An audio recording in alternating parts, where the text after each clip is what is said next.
तपाईहरु जतिजना हुनुहुन्छ तपाईहरु प्रश्न हुनुहोस् है। तपाईहरुलाई म एउटा आखिरी एउटा कुरा गर्दैछु। हिजो अस्ति विधानसभामा सुन्नुहोस् है, हिजो अस्ति विधानसभामा बजेट पास भयो। त्यो बजेट कसको लागि भन्दा सिक्किम र सिक्किमे जनताको लागि। त्यो विधानसभा जुन तपाईको हल छ, विधानसभा जुन छ त्यहाँ चाहिँ तपाईको जहिले पनि राम्रो कुरोको डिस्कसन हुन्छ। सिक्किम र सिक्किमे जनताको हितको कुराहरू हुन्छ। सिक्किम र सिक्किमे जनताको भविष्य बनाउने कुरा हुन्छ। त्यहाँ चाहिँ हाम्रो माननीय सदस्य पीएस गोलेज्यू, पीएस तामाङज्यूले चाहिँ आएर के भन्नुभयो भने उहाँले चाहिँ हाम्रो नेतालाई विरोध गर्नुभयो। सुन्नुहोस् है, तपाईहरुको मनमा पनि खड्किएको छ, तपाईहरुको मनमा पनि तपाईहरुले पनि सोच्नु भएको छ आज एसडीएफ पार्टीले चाहिँ फल्नालाई चाहिँ किन निकाल्दैन भन्ने मन त तपाईहरुको मनमा पनि छ नि त। म यो स्पष्टीकरण तपाईहरुलाई दिन चाहन्छु। सुन्नुहोस् है, उहाँ पनि सदस्य हुनुहुन्छ। उहाँलाई पनि तपाईको बुर्तुकको जनता, अप्पर बुर्तुकको जनताले उहाँलाई विधायक बनाउनु भएको, उहाँ जानुभयो। उहाँ तपाईको एसडीएफ पार्टीमा हुनुहुन्छ।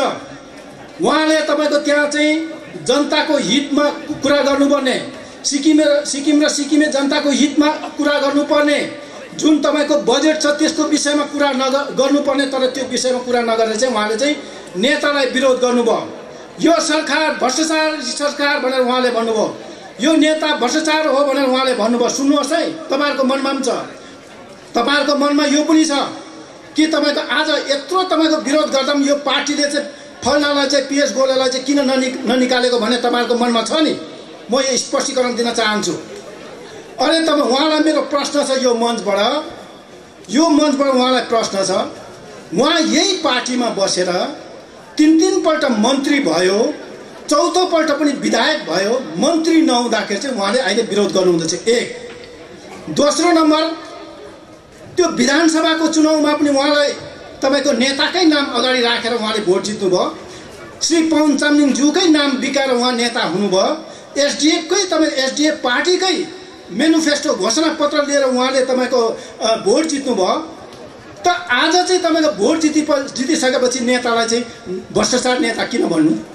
त्यतिखेर उहाँले भन्नु किन सकेन? एउटा प्रश्न।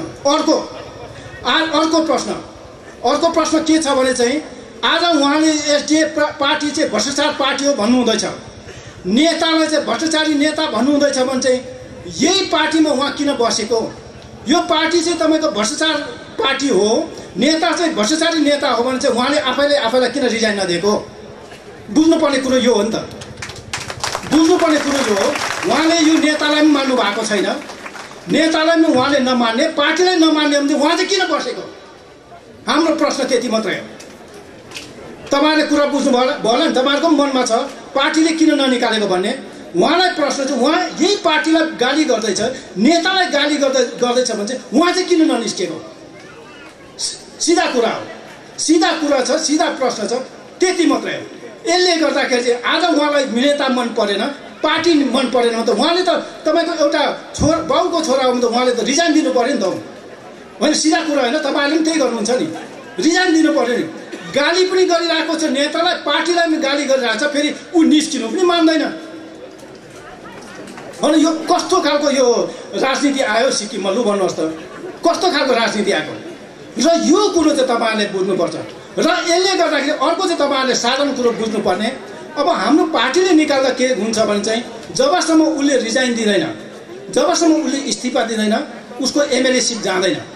ऊ बाउको छोरा हो भने त उसले रिजाइन दिए त्यहाँ त बाई इलेक्सन गराउनु पर्यो नि। रिजाइन दिइसकेपछि, इस्तिफा दिइसकेपछि चाहिँ 6 महिनाभित्रमा चाहिँ नियम छ, कानुन छ, 6 महिनाभित्रमा चाहिँ तपाईको त्यहाँ बाई इलेक्सन हुन्छ। अर्को नेता तपाईको उहाँ बाउको छोरामा चाहिँ उहाँ आउनु पर्यो, यता एसडीएफ पार्टीले आफ्नो प्रत्याशी, आफ्नो तपाईको उम्मेदवार लान्छ। कुरा सिधा हो नि त। र मेरो प्रश्न यति नै छ, हाम्रो प्रश्न यति नै छ कि तपाईको उहाँले पार्टीलाई पनि गाली गर्दैछ, नेतालाई पनि गाली गर्दैछ भने चाहिँ उहाँ चाहिँ यही पार्टीको मुनि, यही नेताको मुनि चाहिँ किन बसेको? बस त्यति नै हो। र यसले गर्दाखेरि तपाईहरुले बुझ्नुहोस्, मैले अघि नै भनिहालेँ, राम्रो सिक्किमलाई अगाडि बढाउने, सिक्किमे समाजलाई अगाडि बढाउनुको लागि हाम्रो पार्टी छँदैछ। तर सिक्किमलाई बिगार्ने र भत्काउने पनि सँगसँगै छ है, सँगसँगै छ। तर यहाँका युवा चेलीहरूलाई म भन्न चाहन्छु, कोही त्यस्तो हुनुहुन्छ भने यदि कसैले यहाँका युवा चेली कसैले त्यतापट्टि सोच्नुहुन्छ भने चाहिँ त्यो चाहिँ व्यर्थैमा समय फालेको है, व्यर्थैमा तपाईहरुले समय फाल्नु हुँदैछ। भएकोलाई नताकेर नभएकोपट्टि तपाईँले सोच्नुभयो भने चाहिँ त्यो चाहिँ तपाईँले समय फालेको हो। अनि 2014लाई नै हेर्नु हो भने 2014कै विकल्प 2014कै तपाईँको चुनाव हेर्नु हो भने चाहिँ एसडिएफ पार्टीको विकल्प छैन। यो तपाईँहरूको सामने हामीले घोषणा गर्यौँ। यो तपाईँलाई म जानकारी दिन चाहन्छु।